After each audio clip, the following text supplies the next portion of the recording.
नमस्कार, मैं हूं भावना रनौत और आप देख रहे हैं टुडे हरियाणा। हमारे प्यारे राज्य हरियाणा से जुड़ी खबरों को देखने के लिए हमारा चैनल जरूर सब्सक्राइब करें। साथ ही आप हरियाणा के किस जिले से देख रहे हैं, हमारे कमेंट बॉक्स में कमेंट करके जरूर बताएं।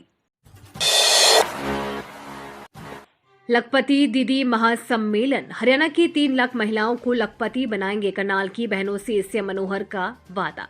अंतर्राष्ट्रीय महिला दिवस के मौके पर करनाल में राज्य स्तरीय लखपति दीदी महासम्मेलन आयोजित किया गया है। यहाँ पश्चिम बंगाल के संदेश खाली से लेकर प्रधानमंत्री के संबोधन को बड़ी स्क्रीन पर दिखाया जाएगा। सीएम मनोहर लाल भी बतौर मुख्य अतिथि यहां पहुंच चुके हैं।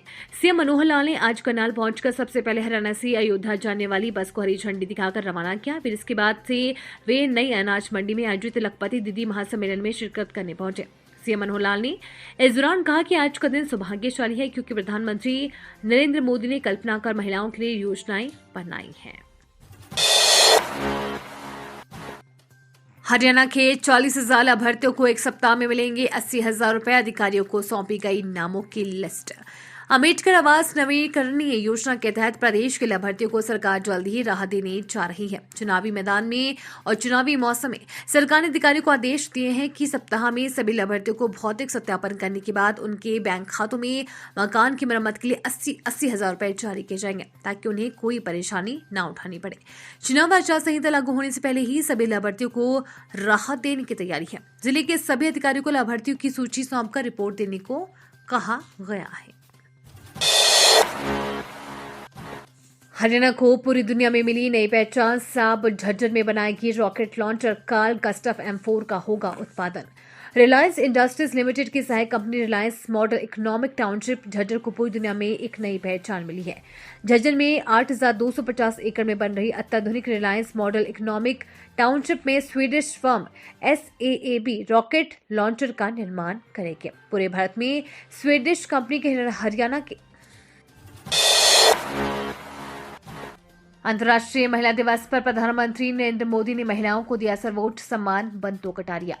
हरियाणा प्रदेश के उपाध्यक्ष श्रीमती बंतो कटारिया ने अंतर्राष्ट्रीय महिला दिवस की बधाई देते हुए कहा कि ये दिन खासतौर पर महिलाओं को और उनसे जुड़े मुद्दों को समर्पित है। हर साल इस खास दिन को एक थीम के साथ सारे देश में मनाया जाता है। बंतो कटारिया ने अंतर्राष्ट्रीय महिला दिवस की जानकारी देते हुए कहा कि महिला दिवस को मनाने के पीछे 1908 में न्यूयॉर्क में 12 से 15,000 महिलाओं ने एक रैली का आयोजन किया था। रैली करने वाली इन महिलाओं की मांग थी कि उनकी नौकरी के कुछ घंटे कम किए जाए, साथ ही उन्हें वेतन उनके नाम के मुताबिक दिया जाए और उनके साथ ही उन्हें वोट देने का अधिकार भी दिया जाए।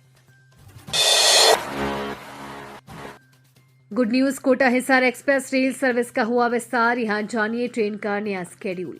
रेलवे की ओर से यात्रियों की सुविधाओं को ध्यान में रखते हुए कोटा हिसार एक्सप्रेस रेल सेवा का सिरसा तक विस्तार किया गया है। उत्तर पश्चिम रेलवे बीकानेर मंडल से संचालित कोटा से चलने वाली गाड़ी नंबर 19,813 कोटा हिसार एक्सप्रेस 9 मार्च से और गाड़ी संख्या 19,807 कोटा हिसार एक्सप्रेस 10 मार्च से हिसार स्टेशन से सुबह 11:45 पर रवाना होगी। ये गाड़ी दोपहर 12:15 बजे के करीब मंडी आदमपुर पर पहुंचेगी। वहां से 2 मिनट के ठहराव के बाद दोपहर लगभग 12:15 के बाद रवाना होगी। इसके बाद 12:29 पर भट्टू स्टेशन पर पहुंचेंगी। इस स्टेशन पर भी 2 मिनट के ठहराव के बाद यहां से लगभग दोपहर 12:31 पर रवाना होगी। उसके बाद 1:10 पर सिरसा स्टेशन पहुंचेंगी।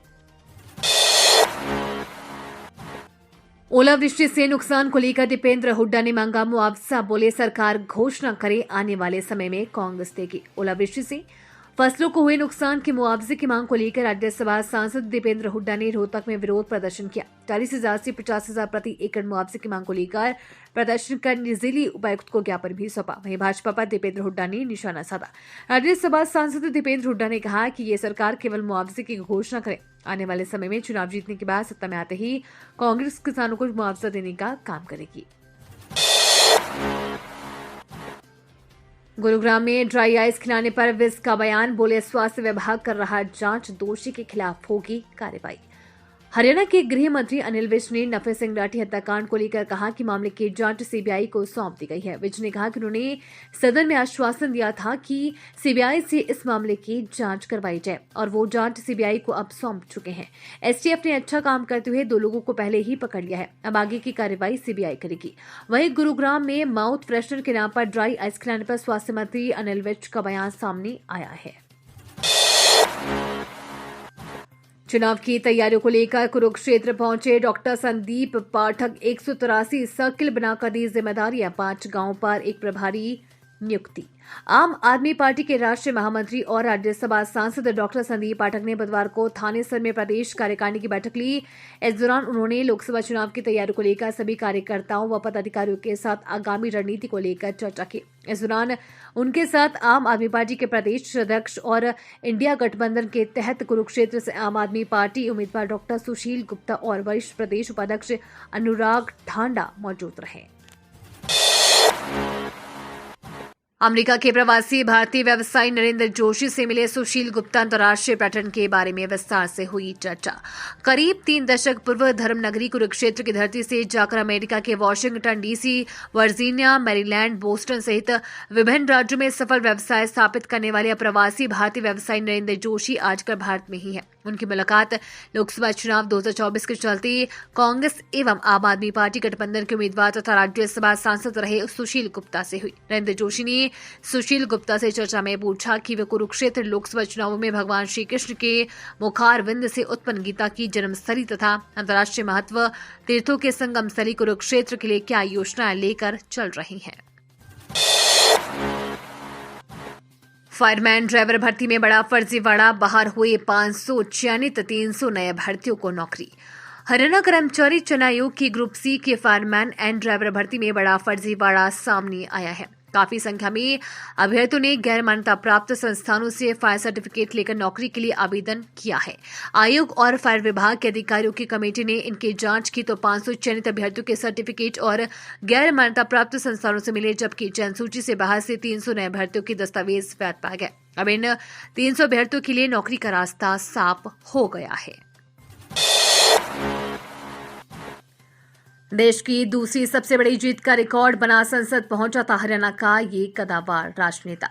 वर्ष 2019 में पहली बार भाजपा के टिकट पर मैदान में उतरने वाले संजय भाटिया देश की दूसरी सबसे बड़ी जीत का रिकॉर्ड बना सांसद पहुंचे थे। उन्होंने कांग्रेस प्रत्याशी कुलदीप शर्मा को 6,56,142 वोट से मात दी थी। देश में सबसे बड़ी जीत का रिकॉर्ड महाराष्ट्र के बीड लोकसभा क्षेत्र के उपचुनाव में गोपीनाथ मुंडे की बेटी प्रीतम मुंडे के नाम है। उन्होंने 6,96,000 मतों से जीत हासिल की थी। अनुभवी चेहरे को थमाएंगे टिकट।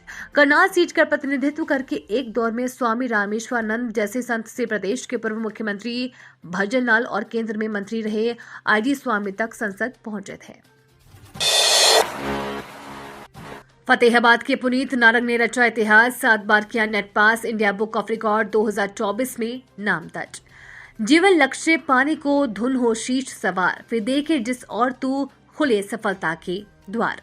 इन कविताओं को चरितार्थ कर दिखाया है कि फतेहाबाद के प्रमुख फिजिक्स टीचर पुनीत नारंग ने। गांव भोड़िया खेड़ा निवासी पुनीत नारंग पुत्र रतन लाल नारंग का नाम इंडिया बुक ऑफ रिकॉर्ड 2024 में दर्ज किया गया है। उन्हें ये उपलब्धि वर्ष 2019 से 2022 तक लगातार 7 बार नेट यानी नेशनल एलिजिबिलिटी टेस्ट पास करने पर प्राप्त हुआ है। पुनीत नारंग को मिली इस सफलता से शिक्षा जगत में खुशी का माहौल है और फतेहाबाद के शिक्षाविद, गांव भोड़िया खेड़ा के सरपंच व अन्य ग्रामीणों ने इस उपलब्धि पर पुनीत नारंग को बधाई दी है। गाड़ी की टक्कर से युवक की मौत, स्वजन को मिलेंगे 25,32,000 रुपए।